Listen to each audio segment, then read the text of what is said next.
Hi friend good morning जय जगन्नाथ सकाल सकाल गाधे किचन आस देखला कल रात बासन सब थुआई धुआई सब फास्ट साइज की थोई देती पानी पिया गला पानी एत बरफ जे मैंने फ्रिज पानी भी टपे तो पानी टे फास्ट उषुम कर पी देती देखला चा ही नाला कारण दीदी सब ठाकुर पूजा कर आज मु चा बन दूचे तो मुझे चारे सब अदा हरिका पकई कारण थंडा जो अदा मरचा वाला चा पकड़े पीले भल लगे तो से लगे बन देती बनवा भितर माँ भी पलि आसते नहीं दे दी पानी पानी पी सारा भितर भी मो चा हो जाता नहीं दे दी चा करा चा कर सारी काढ़ा बसई देती काढ़ा हो गला 2 कप छाणी देती गोटे मोपाई गोटे भाई मैंने देढ़शुर सारापर राम को खुआई पुआई गाधे सारापर डुंगुल भी गाधे पलि आसते डुंगुल को दे दी पियाज पका पिठा कर नहीं गला राम बस बापा पाखे कमला खाऊँ मुझे हूँ तुम पु को कमला खुआई सारापर ये पिठा खाईदेव खाई सारापर निद मरला राम को शुआई पकई देती ଶୋଇବାକୁ ଆସିକି ଲଞ୍ଚ ପ୍ରିପାରେସନ୍ ଲାଗିଥିଲି। ଲଞ୍ଚରେ ଆଜି ଡିସାଇଡ଼୍ ହେଇଥିଲା ଫୁଲକୋବି ଆଳୁ ତରକାରୀ ହେବ ତ ସେଥିପାଇଁ ଫୁଲକୋବି ଆଳୁ ଭାଜିକି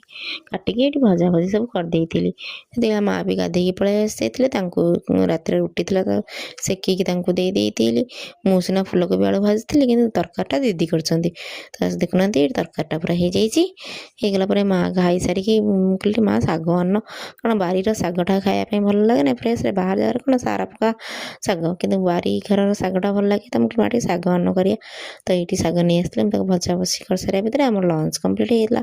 ଲଞ୍ଚରେ ତ ଫୁଲକୋବି ଆଳୁ ତରକାରୀ ଜାଣିଛନ୍ତି ଆଉ ହେଇଥିଲା ଟମାଟର ପକେଇ ଆଳୁ ଭର୍ତ୍ତା ତା ସହିତ ସିମ ଆଳୁ ରାଇ ଗୋଟେ ହେଇଥିଲା।